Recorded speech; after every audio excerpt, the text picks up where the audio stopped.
Hey guys, welcome back to the channel. I'm Fran, I'm from Venezuela, and today we're going to be reacting to a video called Visit England, 10 Shocks of Visiting England. So I'm guessing things are pretty different back there. I know it rains a lot, and I know there's a lot of very different places that conform England. So maybe each and every one of those places has, their way of doing things. So let's check it out and subscribe, comment, like, and start.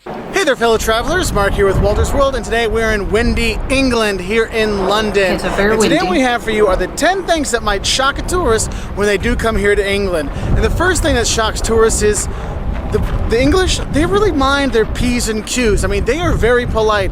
You will hear sorry, please, thank you so many times. That's good. You understand when people say, I hope my little boy grows up to be an English gentleman, because they do have manners here. No, not everybody has manners. Everyone has manners. But you'll be surprised how much the politeness really comes in, whether you're talking to the police, or you're talking to the strangers, people that work in tourism, or just normal everyday people. The pleases, the sorries, to bump into people. Oh, sorry, sir. Sorry, excuse me, sir. It does kind of shock people with how polite they are. And with those P's and Q's, so P's the politeness, and Q is the cues here, okay? You'll be shocked with how people really stand in line very well here, and nobody queue jumps or line jumps or butts in line, because that is totally not a cool thing to do here in England. So that's the first thing that shocks people, how they mind their P's and their Q's, okay? Now the second thing that kind of shocks tourists when they come here is you might actually like the food. I know, it's like I'm being sacrilegious here, saying you might like English food, but hear me out. Why is it? There's a reputation for being terrible. Stuff when you are here. Okay. It sounds silly, but you'll be surprised how many the foods you do have here you might really like when you sit down and have that English breakfast with eggs and beans and toast and sausages, bangers and stuff like that. Black pudding, pork blood sausage, that doesn't look good. And you go have a pub grub there, and beans for breakfast. Sunday roast, or yeah, sure, maybe it's good, but not for me. Steak and kidney pie. There's actually a lot of good foods that are here. Fish and chips is an experience you should have. The chocolates, Cadbury, come on, you can't compare American chocolate to British chocolate, English chocolate. It's two different worlds, and that kind of shocks people. They go, you know what? I actually had some food I liked here. I know, it sounds crazy. That's why it's the second thing that'll shock you. The third thing that'll shock you about England is how much the weather does actually kind of suck sometimes. No, it's not raining every day. Obviously, I'm here in beautiful, sunny London. It's true. He's in a very sunny place. Beautiful, sunny London. Yes, they do have sun here, and you do get to go outside when it's not pouring rain. But a lot of times it does rain here. I've been here where it's raining horizontally and getting soaking wet and all kinds of stuff. So when you do come, just be prepared, because you know what? You might get a great day like this, or you might just get rain for the entire time you're here. So make sure you bring your rain jacket when you come to be prepared for the weather. And if you don't want to bring something, and very windy, people selling umbrellas when it is a rainstorm, so you'll be okay. But just know, usually the weather kind of sucks sometimes. Not all the time, though. Now the fourth thing that shocks tourists when they come here is how much the pub is kind of a focal point of a lot of people's lives here. I mean, if you go to small towns, the pub is like the center where things go on, where you watch the football loves match, to drink. you have your Sunday roast, you go get a pint and talk about work and life and family. And how much the pub really is a quintessential part of an English It looks beautiful, actually. So I want to go there. You do go there and have maybe some of those foods you like, or have an ale that the guy literally is cranking out for you. And it really is a part of everyday life here in England. And that's what's cool. It's like, you think about the US, I'm going to the bar, or I'm going to a bar, but here I'm going to the pub, and it means something more. And that shocks tourists when they think, it's just a bar. No, pub is so much more than that. So you can have your Sunday roast with the family, or a pint with your pals and things like that. And the pub crawls and all these things that can go with it.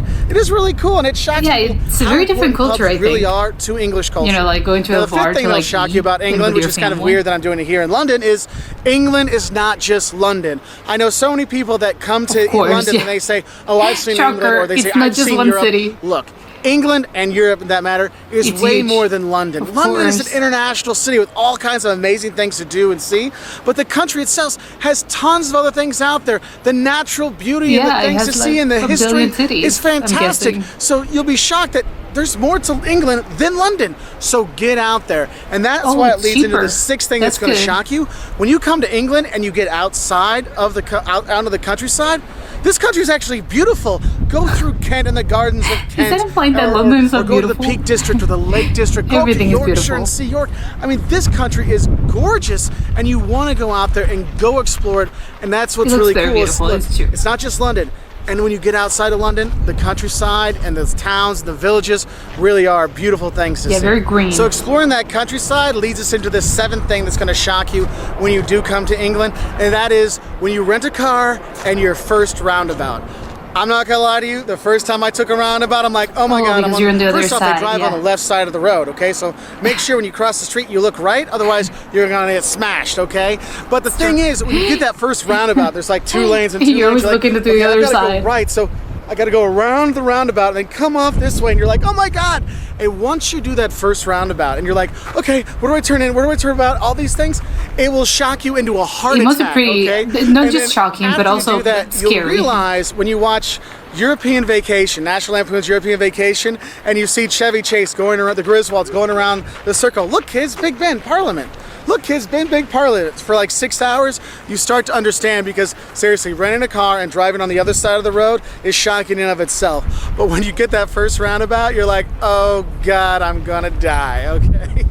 Now, yeah, it looks like a very scary experience. When you do travel around, you actually can see Downton Abbey type houses, the stately homes and stately manor houses and the country homes and stuff like that. So is everyone rich? Visit those, and it's cool because a lot of people, it's just a set piece or it's CGI or something like that. No, I'm these are guessing real homes. Those are real places. Go to. Yeah, you can go to the Cotswolds and see the houses there. You can go around and see these stately homes, take tours of them, go to the gardens, have lunch there, have a picnic there. See all these things, you can, like, and it's cool because you get shocking, like, wow, you can see that old Downton Abbey kind of things here, that old England. It's not just in the textbooks anymore. It is out there in the country, and that's one of the best things. The National Trust, they have all kinds of homes you can go stay at. I mean, you can stay at them. Literally, well, I guess one thing I'd say with that Downton Abbey kind of thing is you can have some of those true Englishisms here, staying at an old house, an old, stately manor, or what about ghosts? Or what you do with the National Trust. They have all these homes. You can stay in a home that's 1,000 years old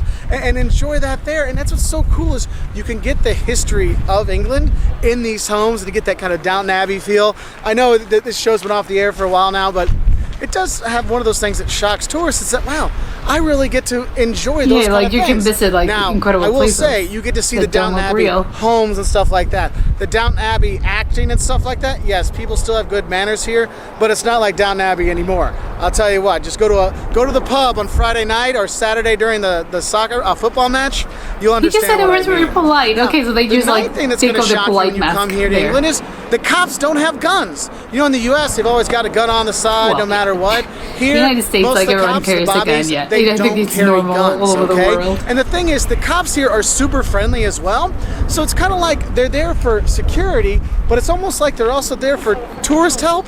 I mean, it's pretty funny because I know there's been many times when I'm like, okay, which way do I need to go to Notting Hill, or I'm in York? Hey, how do I get to the church and stuff like that, or where's the best place to go have tea and crumpets? Unfortunately, no. And the police officers, male, female, they're like, oh, go down there 3 blocks to the left, you're going to see this thing. Of course, because it's their town, so I'm guessing they're pretty familiar with it. But they don't have any guns. Now, there are some cops with guns, yes, but it is kind of a shocking thing if you're coming from the U.S. or South America and stuff like that, to be like, hey, it's a cop, and he's got a walkie-talkie. Huh, interesting. But it is cool, and they are super friendly, which is super nice. And the 10th thing that shocks tourists when they're here is when they realize that Britain and England are not the same thing. Oh, yeah. England is a part of Britain, okay? It's called Britain, the United Kingdom of Great Britain and Northern Ireland. So, obviously, Northern Ireland's separate. Great Britain, that's England and Scotland and Wales. And that's the thing is, if you meet a Scotsman or a Welshman and you say, don't you're ever English, tell them they're going to be insulted. Because no, England is a different country. But they'll be okay if you say they're British, because there are a lot of differences between going to England and going to Wales and going to Scotland, whether it's the accent or even a different language they may speak there, the food and things like that. I mean, the pub culture pretty much stays in all those places, but there really is a difference. Everyone loves to drink. Okay, that's the common thread. It's not Britain, okay? It's two different ideas. Yeah, I know it's pretty offensive. Anyway, those are just 10 things that might shock you for coming to England on tourism or travel or vacation or fun.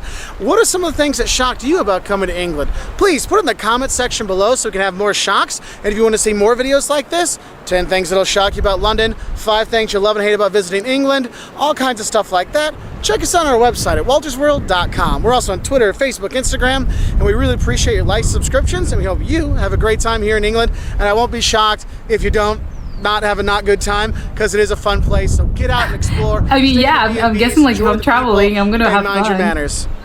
Bye from London. Social. Yeah, I think it was pretty helpful. I didn't know. I mean, the thing about the houses, like, it shocked me a little bit. I knew that because obviously, like, it's Europe, so it has like a lot of historic places and a lot of like really old places. But it's good that they keep their houses like in good shape and like in good enough shape that you can actually rent them like on Airbnb, I'm guessing, or maybe some of them have been turned into hotels. I would love to stay at a place like that. Like, who wouldn't? It's like, I don't know, this place is like, I don't know, 600 years old. It sounds great. The food, I'm not so sure. Beans for breakfast, I think that's just a step way too far for me. I don't know if that's like, I don't know, that sounds really weird. But the pub, yeah, that sounds like an incredible culture, and I do think people there love to drink, which, you know, probably is it's real fun, because he was saying that you know, like after a soccer match, or I think it was like on Friday nights, like after, I'm guessing like on Fridays, you know, like after like an after office thing, they usually go to the pub. So they sort of like let their inhibitions flow, and they take off the mask, the polite mask, and everyone just sort of like, yeah, you know, we're drinking, we're having fun. So that looks like actually like super fun. And the pub culture, I think that was surprising to me, because I think when you think about a bar, you're thinking about, I don't know, I'm going for drinks, right? Like, I'm going to either have a couple of drinks or I'm gonna get wasted. But you know, the bar thing is just, you know, place where you go to, you know, have alcohol. And I'm surprised about the fact that he was like, no, you go with your family. So it's like, okay, so like you go with your family, you know, to a pub where there's gonna be a lot of drinking, and you have your kids, and it's normal, you know, it's kind of normal to have kids in bars, you know, if you have like small kids and you don't have like, I can't leave them, I don't have like family or friends nearby, and I don't want to have a drink, as long as they're not like bothering anyone, like, who cares? But it's weird that you're like automatically like, I'm going to the pub with my family for Sunday roast. Like, that's weird. Was also because, you know, like in pubs, like, you're drinking alcohol, that's like the main draw. So it's weird that you're like, no, we're actually going to eat, you know, like a Sunday roast, a Sunday meal, and we're gonna have like a sit down, and we're gonna like have an actual meat, and not just a meal, and not just actual, I know, like you're snacking like throughout, you know, you're drinking and you're snacking, and maybe you're like ordering some fries, or I don't know, like some sort of like food to sort of like absorb the alcohol, and not just like you're sitting down and you're like eating an actual lunch or an actual dinner. But it looks super fun, and yeah, I want to stay one of those like very old historic places, and it's very diverse too, so there's like a lot of things to visit. And I want to go to the pub. But I hope you enjoyed it, and I'll see you soon. Bye.